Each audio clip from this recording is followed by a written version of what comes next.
Жагсаалтаар улсын их хурлын гишүүн сонгогддог тогтолцоо жижиг намуудын хувьд шийдвэр гаргах төвшөнд оролцох боломжийг олгодог.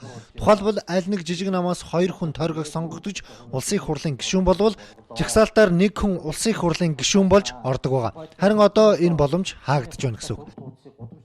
Манангийн захиалгаар бий болсон онгийн олонхын тогтолцоог дархлахж байгаа энэ зарчмыг би дэмжихгүй байна.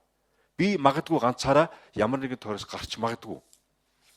Тэгэхээр зөвхөн энэ хоёрын ирэх ашигын асуудал биш юм байна. Ийхүү жижиг намуудын оролцоог хааж байгаа нь ардчилсан нам болоод Монгол Ардын намд ашигтай тохиролцоо. Намуудад итгэх иргэдийн итгэлийн талаар судалгаа явуулахад ардчилсан нам, Монгол Ардын нам, Монгол Ардын хувьсгалт нам гэсэн 3 хүчин нийлээд 49% санал авсан байдаг. Жил ирэх тусам буурч байгаа итгэлийн үнэлгээ эдгээр намуудаас иргэд залхсан гэдгийг харуулж байна. Тэгэхээр одоо намын удирдлагууд ирээдүйд ингэ муудахаар харин иргэдэд болохоор нам чи айгу муухай юм байна.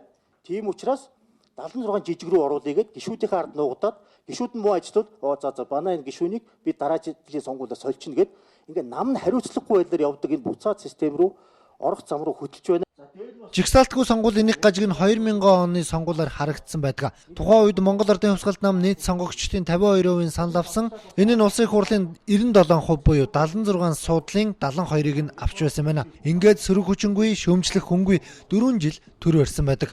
Үүнээс гадна гишүүдийн хариуцлага үүрэг намаас огт хамааралгүй болж таарах юм байна.